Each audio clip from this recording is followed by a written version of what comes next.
緊急速報。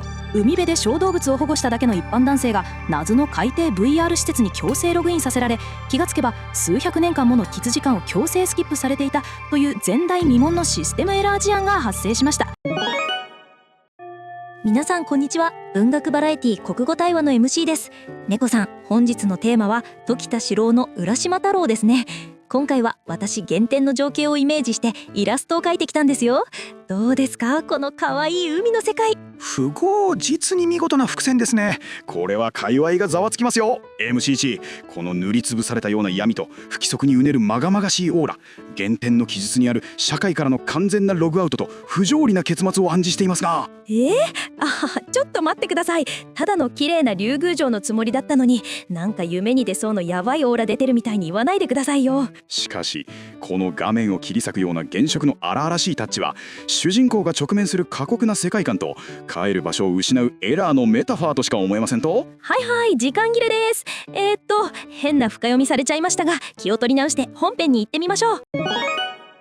さあ、ここからは真相究明のコーナーです。猫さん、今回は亀を助けた心優しい青年が海の世界へ招待されるというみんなが知っている王道の恩返しストーリーですね。MCC 甘いですな。今回取り上げる時志四郎氏の才話版はマイルドなおとぎ草子ベースではなく、丹後の国不動記などの古代文献まで遡った極めて純度の高いリブート版なのですぞ。浦島太郎にそんなガチな神話の歴史があったんですか？っていうか、才話版ってそんなに違うものなんですか？一般的なイメージとは設定の解像度が桁違いです。大人の皆様が記憶のバグを起こすほどのハードコアな世界観が広がっておりますぞ。では最初の展開です。主人公の太郎が亀を助けると、次の日に美しい娘が海から現れるんです。私が昨日助けられた亀ですって、これ身分差を超えた運命のヒロインからの逆お迎えじゃないですか？ロマンチックすぎます。学術的にはそうですが解釈違いですね。これは深海生物生態学界隈でいうところも、過酷な捕食圧を逃れた生物が化学合成生態系の頂点たる熱水噴出口の主を連れて地上へ権限したという異常なエンカウント事案ですな。要するに深海のすごいブップがいきなり地上に挨拶しに来たってことですよね。ちょっと理屈っぽすぎますよ。さらに原点を紐解きますと、ここから太郎は娘の案内で体に昆布が巻きついてはちぎれるような深い海の中を通って竜宮へ向かいます。まさに光の届かない極限環境へのダイブですぞ。そう、亀の背中にしがみついて進むシーン、命がけのランデブーって感じでドキドキしますよね。到着した異世界も最高のシチュエーションです。実に見事な伏線ですね。これは界隈がざわつきますよ。この不可逆な移動プロセスは熱力学界隈におけるエントロピー増大の法則に他なりません。元の世界には絶対に戻れない不可逆変化の始まりであり、彼の日常は完全に凍結されたのです。要するに後戻りできないくらい遠いところに来ちゃったねって話でしょ。なんでそんなにヤバい言い方するんですか？いいえ、これは重大な不具合の序章ですな。原点の記述によれば、到着した竜宮では豪華な歓迎の宴が開かれ、太郎はそのまま夢のようなおもてなしの沼に沈んでいくことになりますからね。そこからが最高の展開じゃないですか。竜王様から直々に竜王の子になったのだって宣言されるんですよ。これって完全に親公認のデスティニー婚じゃないですか。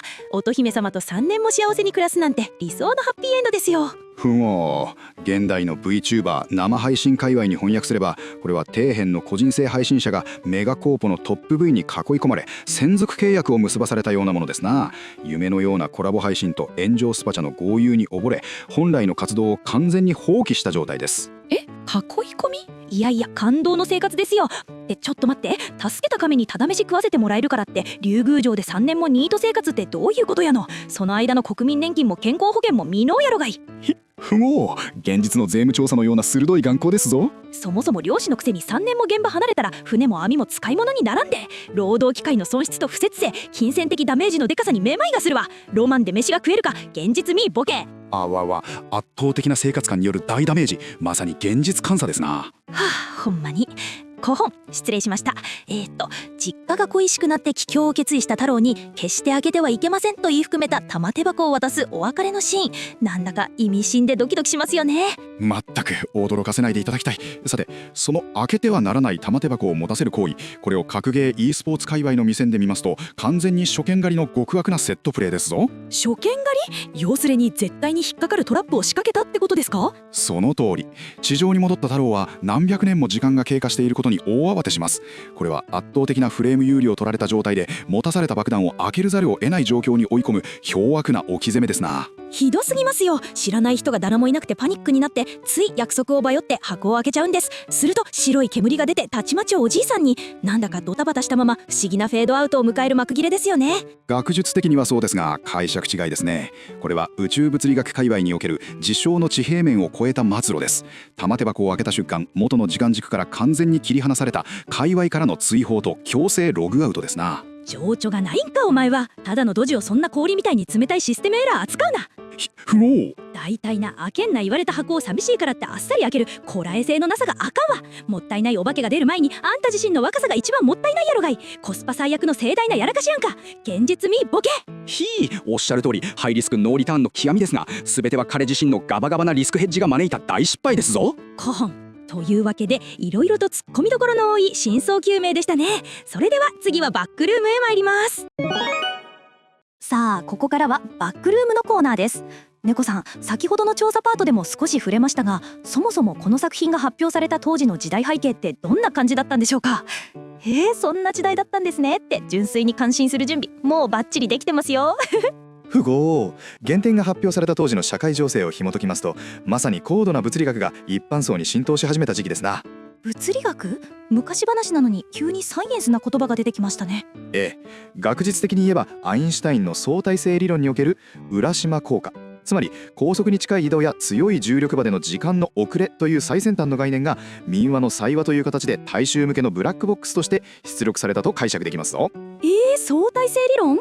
要するにただの昔話じゃなくて最新の科学知識をこっそり物語のアイテムに練り込んでたってことですか？その通り。あの箱は単なる漆練りの工芸品ではなく、時間の遅れを物理的に隔離しておくための極めて高度な超時空真空パッケージだったのです。あの煙は時間の遅れだったんだ。そんな時代背景があったんですね。大人の教養番組って感じでちょっと感動しちゃいました。まさに界隈がざわつく設定ですな。しかし現代の SNS 界隈の視点から原点の主人公の若気の至りを再定義しますと、非常に痛々しい事実が浮き彫りになりますと。痛々しい事実？今度はどんな恐ろしい解釈が飛んでくるんですか？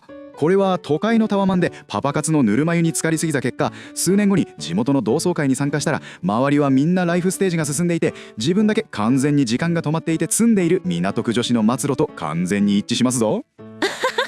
例えがリアルすぎて胃が痛いですよ。要するに一瞬の贅沢ガチャを回して現実逃避した代償がでかすぎるってことですね。不合、まあそれが現実というものですな。でもまあ若気の至りというか、誰にでも後先考えずに誘惑に負けて時間を無駄にしちゃう時期ってありますよね。ちょっと耳が痛いかも。実に見事な伏線ですな。若気の至りといえば MCC、 あなたにも全く同じような黒歴史が存在する記録が我がデータベースから発掘されておりますぞ。私の黒歴史？ちょっと待ってください。急に何の話ですか？私玉手箱なんて開けたことないですよ。不合、数年前の大学の期末テスト前夜のことですな。絶対に開けてはいけないと封印していたはずの長編ファンタジー RPG の新作パッケージをほんの息抜きのつもりで開封してしまった。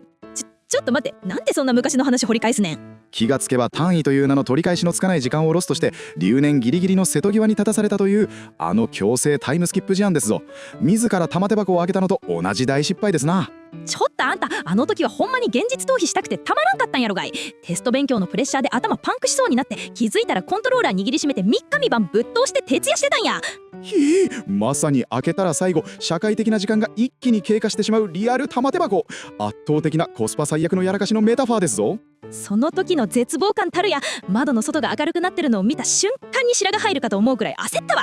買いたいな、高い金払って買った新作ゲームを積んどくなんて金銭感覚的にも絶対無理やろがい。3日3晩の不節制で体力ゲージもゼロや。ロマンで単位が取れるか現実見ろボケ。あわわわわわ、自業自得なのに逆切れによる大ダメージ。私のライフゲージが削られますぞ。ほんまに5本失礼しました。でもね、あの時の取り返しのつかない大パニックがあったからこそ今の私のガチガチなスケジュール管理能力が育ったわけですよ。まあそういう痛い失敗を経て人間は成長するんやなって今なら素直に思えますね。不合、見事なリカバリーですな。人は己のセーブデータを一度犠牲にしてこそ次のステージへ進むための強靭なメンタルを獲得するのです。